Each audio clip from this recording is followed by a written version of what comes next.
You sent me this one though. This one seemed a little bit more positive. But then again, I don't know. Good morning.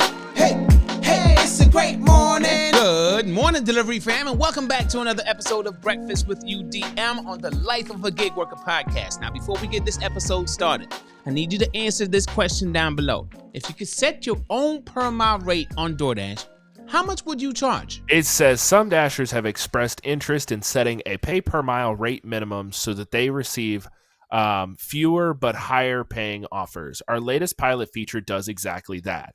And we invite you to opt in to give it a try. Asterisk. This means that there is some sort of fucking disclosure for those that don't know. Yep. Here's how it works. Tap the link below to opt in by filling out a short form.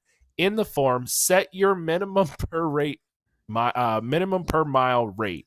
Now, here's what I heard, right? Because I've always got to put a fucking wrench in everything. So you got to put your rate on the form. So if you do, like with all the other, like the Duh app, for example, let's just go to the Duh app. If you realize that you're not getting offers with the Duh app, you can go in and you can change your per mile rate so that it auto accepts lower rates, right? I know you're not about to tell me what you about to tell me. So if you put it on the form, you can't go back and change it.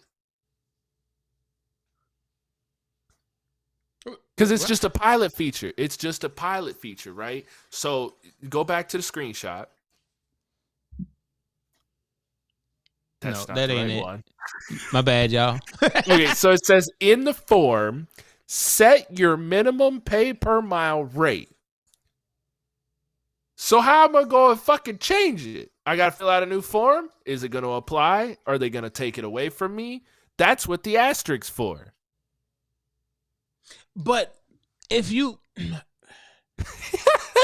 it goes. But if you set your rate to be something that is futuristic versus now, then that would be the one time you need to change it. You don't need to change it ever again. See, but here's the problem. Most people, and this is just coming from experience of being a dispatcher, account manager, national account manager, VP of automotive retail, you name it. Damn, the titles he listed his whole damn resume. Draver didn't know where the fuck they wanted to put me, okay? Okay. Blame them. Anywho, so drivers don't know what they want to get paid. It's been the question of all questions. So I used to pay people, because Draver pays per hour, even though they try to say it's per offer. Bullshit. It's calculated by the minute, by the hour. So sue them if you want to. It is based on an hourly rate. Now, when it came to Chase Pay, we had freedom to kind of move that around, right? So we could give you 35 cents, we could give 50 cents. So that's where we could kind of play with your money. Now, in all honesty, we would give somebody, say, 50 cents a mile for the Chase Pay because that's what Uber would pay. We would do that every once in a while if we couldn't get it filled. That was the bonus. I could give you saw in some of the offers, I would give like $200 bonuses on some of the car offer shit. And they still would be like, we want more money. And it's only going 5 miles. Like, how much more am I supposed to give you? But the whole point is, I understand what you're saying, but the whole point is, it's like, if you had the opportunity, okay, Josh, listen to me, okay? You had the opportunity to set your per mile rate through DoorDash, and all the miles and shit that you kind of like driven in your area and stuff like that, and you always wanted to be paid more. Obviously, you should know you can't put $10 a mile. You ain't going to get that shit approved, right?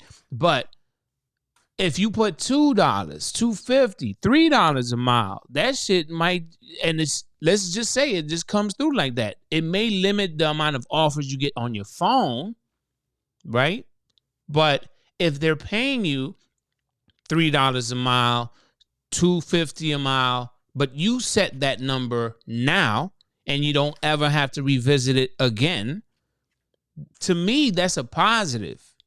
So here's my breakdown. just so that you guys know, because it took me hours to set up the app.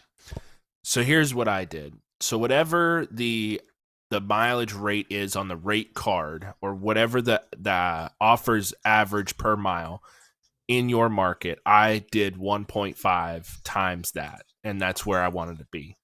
So like 54 cents a mile is usually about where it is here, right?